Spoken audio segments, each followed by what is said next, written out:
3 யோவான் 2 மிக முக்கியமான ஒரு தேவனுடைய வசனம். அல்லேலூயா. ஏன் முக்கியம் என்றால் உங்களுக்கு இதை வாசிக்கும் பொழுதே தெரியும். பிரியமானவனே, உன் ஆத்மா வாழ்கிறதைப் போல நீ எல்லாவற்றிலும் வாழ்ந்து சுகமாய் இருக்கும்படி வேண்டுகிறேன். நீ எல்லாவற்றிலும் வாழ்ந்து சுகமாய் இருக்கும்படி. அல்லேலூயா. கர்த்தருடைய சித்தம் என்ன? நம் அனைவருக்கு தெரியும். அப்போஸ்தலனாகிய யோவான் தேவனோடு சஞ்சரித்த ஒரு சீஷன். அல்லேலூயா. அநேக சீஷர்களை காட்டிலும் அப்போஸ்தலனாகிய யோவான் மாத்திரம் தேவனோடு மிக நெருக்கத்திலே அவன் சஞ்சரித்த ஒரு சீஷன். அந்த சீஷன் சொல்லுகிறான், அப்போ அந்த சீஷன் சொல்லுகிறது எவ்வளவு நாம் முக்கியத்துவத்தையும் கவனத்தையும் கொடுக்க வேண்டும். அப்போ அந்த சீஷன் சொல்லுகிறான், நீங்கள் எல்லாவற்றிலும் வாழ்ந்து சுகமாய் இருக்க வேண்டும் என்பதுதான் தேவ சித்தம். ஆகவே நான் உங்களை வேண்டிக் கொள்ளுகிறேன் என்று அவர் சொல்லுகிறார். அல்லேலூயா. அப்போ இன்றைக்கு நான் சொல்லுகிறேன், ஆண்டவராக இயேசு கிறிஸ்துவினுடைய சித்தம் நாம் நன்றாய் இருக்க வேண்டும். ஆண்டவராக இயேசு கிறிஸ்துவினுடைய சித்தம் நான் செழித்திருக்கணும். ஆண்டவராக இயேசு கிறிஸ்துவினுடைய சித்தம் நான் நலமாக இருக்கணும். ஆண்டவராக இயேசு கிறிஸ்துவனுடைய சித்தம் நான் ஒரு குறையன்றி நான் வாழணும். இதுதான் ஆண்டவராக இயேசுவினுடைய சித்தமாக இருக்கிறது. அல்லேலூயா. இந்த சித்தத்தை அறிந்து கொள்ளாமல் நீங்கள் ஆசீர்வதிக்கப்பட முடியாது. தேவனுடைய பரிபூரண சித்தத்தை நீங்கள் விளங்கி கொள்ளாமல் ஆசீர்வாதத்தை பெற முடியாது.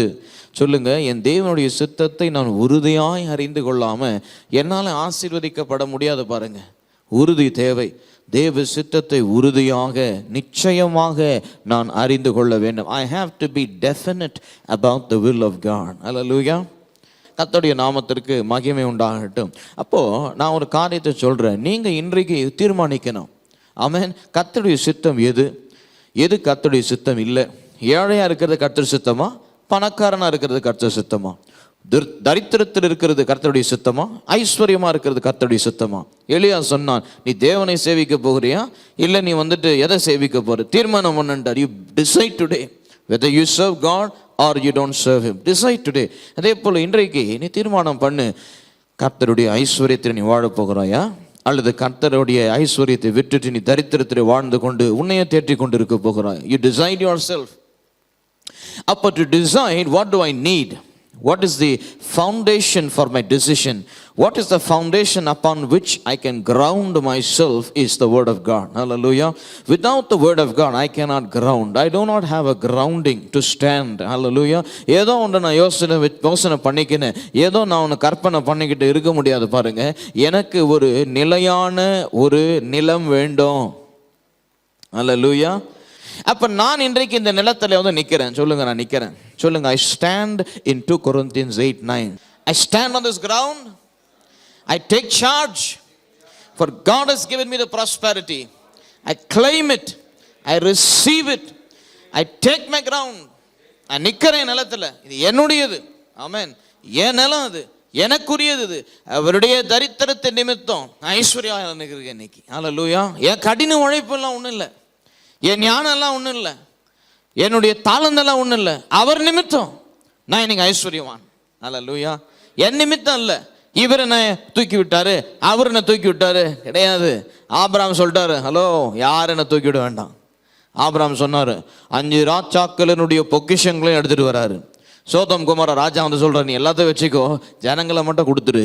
ஜனங்க இல்லைன்னா ஆதியாகமம் 14ஆம் அதிகாரம் வாசிச்சு பாருங்க. ஜனங்க இல்லைன்னா நான் ராஜாவாக இருக்கிறது அர்த்தமே கிடையாது. ஐஸ்வர்யம் இல்லைன்னா கூட பரவாயில்ல, நான் வரவழைச்சிக்குவேன். எல்லாம் பிளான் இருக்கு என்கிட்ட, ஐஸ்வர்யத்தை எப்படி சுரக்க செய்யறது இருக்குன்னு தெரியும். ஆனால் ஜனங்க இல்லைன்னா ஒன்றுத்துக்கு பிரயோஜனம் இல்லை. ஆகவே ஜனத்தை கொடுத்துட்டு ஐஸ்வர்யத்தை எடுத்துக்கோ. எவ்வளோ பெரிய யுத்தத்தை 318 பேரோடு நீ செய்துட்டு வந்திருக்கிற, தேவன் உன்னோடு இல்லாமல் இதை நீ செய்ய முடியாது அல்லவா? ஆகவே இதை கூட ஆபிரகாம் சொல்ற, வேணாம், இதையும் சேர்த்து வச்சுக்கோண்டார். ஆமென். நீ இதையும் சேர்த்து வச்சுக்கோ, நீ என்னை பெரிய ஆளாக்காத.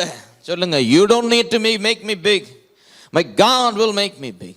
Hallelujah. ஏன்? I take my ground. ஆபிரகாமுக்கு இதெல்லாம் தெரியாதுங்க. ஆகவே ஆபிரகாம் இதெல்லாம் தெரியாமையே விசுவாசிக்கிறாரு. நான் உன்னை திரளான ஜாதியாக்குவேன் என்று சொன்னாரே, நான் உன்னை வானத்தின் நட்சத்திரங்களைப் போல திரளாக்குவேன் என்று சொன்னாரே, நான் உன்னை சமுத்திரத்தின் மணலை போல பெருக பண்ணுவேன் என்று சொன்னாரே, அதை நம்பினான் ஆபிரகாம்.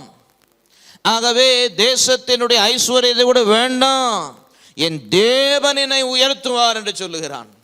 வேண்டான்னு சொல்றதுக்கு எவ்வளோ ஒரு விசுவாசம் வேணும் தெரியுமா? வேணும்னு சொல்லுகிற ஆட்கள் இந்த பூமியில் உண்டு.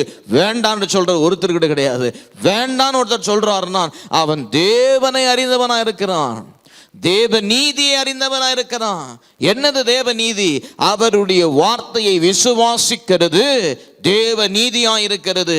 It is counted as righteousness for which ever person believes God's word against all odds. எல்லா நிலைமைக்கு விரோதமா இருக்க நம்புறீங்களா கர்த்தருடைய வார்த்தை? அது நீதி, உங்களுக்கு அது நீதியா இருக்கு.